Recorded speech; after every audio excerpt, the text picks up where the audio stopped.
Okay, let's dive into this. Have you ever really thought about how nature has its own built-in air conditioner?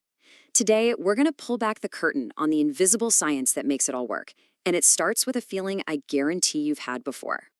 You know exactly what I'm talking about, right?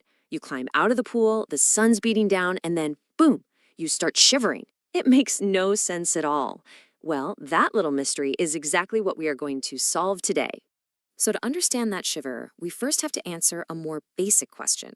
Where does the water on your skin actually go? It just seems to, well, disappear into thin air. And that vanishing act, it's the key to everything. Now, a lot of us mix up evaporation and boiling, but they are totally different things.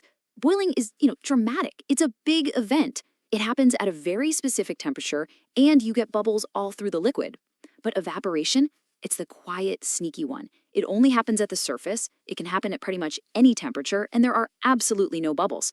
It's probably happening in that glass of water on your desk right now. So, here's the official definition. Evaporation is simply a liquid turning into a gas or vapor right from its surface. No boiling necessary. And this one simple process is the secret ingredient behind that post-swim shiver. All right, so we know what evaporation is. But here's the thing, it doesn't always happen at the same speed. Turns out nature has a few speed dials that can turn up or down to control how fast it happens. First up is temperature. This one's pretty intuitive, right? The warmer it is, the more energy the liquid particles have. And with more energy, it's way easier for them to break free from the surface and escape into the air. It's exactly why a wet towel dries so much faster on a hot, sunny day. Next, let's talk about surface area. Just imagine you spill a glass of water on the floor. That big, wide puddle is going to disappear much, much faster than the exact same amount of water left sitting in the tall glass. And why is that? Well, because more of the water is exposed to the air, which gives way more particles a chance to escape at the same time. And finally, we have wind. A breeze is basically an accelerator for evaporation. It comes along and just sweeps away all the humid air that's hanging out right above the water's surface. That clears the path for even more particles to make their great escape. It's why a fan can help your laundry dry faster. Okay, so we've gathered our clues. We know water disappears from the surface, and we know that things like heat and wind speed it all up. Now it's time to put all the pieces together and finally solve our shiver mystery. And here it is. This is the single most important piece of the entire puzzle. Evaporation isn't just about water disappearing. At its core, it is a cooling process, and that fact changes everything. That's the big question, isn't it? How on earth can something leaving actually make what's left behind colder? It sounds kind of backward, but the answer is all about energy. This breaks it down perfectly. Think of all the water particles like a big crowd of people.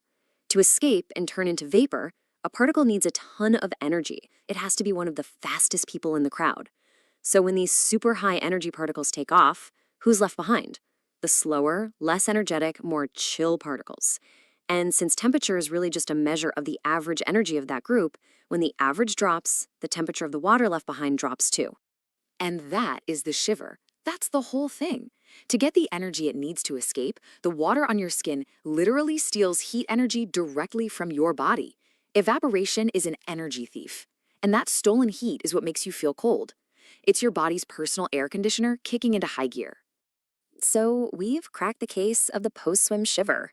But like with all good science, answering one question usually just leads to another, sometimes even more interesting one.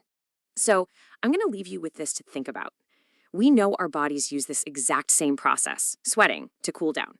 So why did those super humid summer days feel so much hotter and more miserable? Well, if the air is already full of water vapor, where can your sweat even go?